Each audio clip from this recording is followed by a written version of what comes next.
नमस्कार दोस्तों।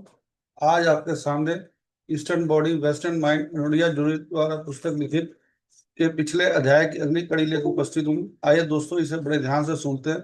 अध्याय तीसरा। तीसरा चक्र। तीसरा चक्र। सहनशील व्यक्ति की सहन शक्ति समर्पण और प्रतिरोध में बंधी होती है और उसे शायद ही कोई सक्रिय मार्ग दिखाई देता है जो उसकी स्थिति से बेहतर बना सके। स्वाभाविक धारणा यह है कि परिस्थितियों को बदलने के बजाय सहन करना चाहिए।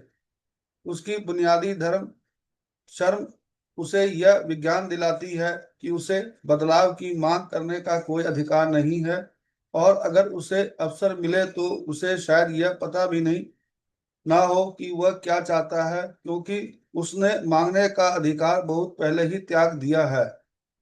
सहनशील व्यक्ति अपने जीवन के अनिवार्य कार्यों की एक श्रृंखला के रूप में देखते हैं, जिसके आगे वे हार मानकर और आक्रोश के साथ झुक जाते हैं। मुक्तिदायक धारा अपनी इच्छा से गतिरोध को तोड़कर प्रवेश नहीं कर सकती। ऊपरी चक्र प्रेम को ऐसी चीज के रूप में देखा जाता है जिसे स्वीकृति के जरिए अर्जित किया जाना चाहिए और भावना के बजाय इच्छा शक्ति से किया जाना चाहिए। तीसरे चक्र को पार कर जाता है, उसे गले में एक और रुकावट का सामना करना पड़ता है और धीरज रखने वाले को आवाज दबी हुई कराह जैसी लग सकती है।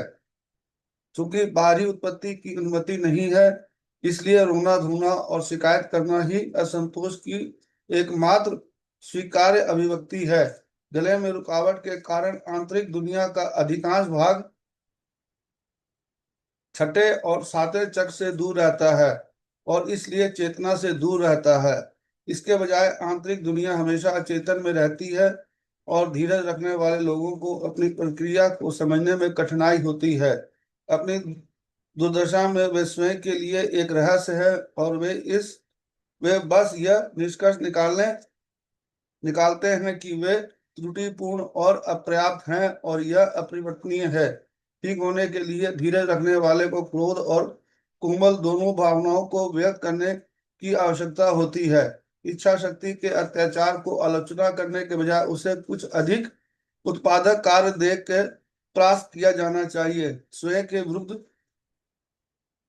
जो क्रोध प्रकट होता है उसे बाहर निकालना होगा, आवश्यकता की भावनाओं को स्वीकारना होगा और शर्म की चादर से मुक्त करना होगा।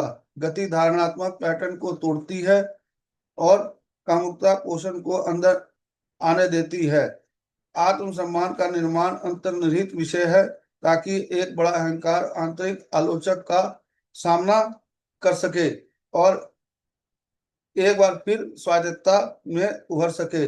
सहनशील व्यक्ति के लिए यह एक भयावह प्रक्रिया है, लेकिन अंततः वह उनके आंतरिक अधिकार को पुनर्स्थापित करती है, इच्छा शक्ति को मजबूत करती है और आनंद और सहजता को पुनः प्राप्त करती है। दोस्तों, इस अध्याय की ये कड़ी यहीं तक। इसकी अगली कड़ी कल फिर आपके साथ लेकर उपस्थित होऊंगा। धन्यवाद। Thank you.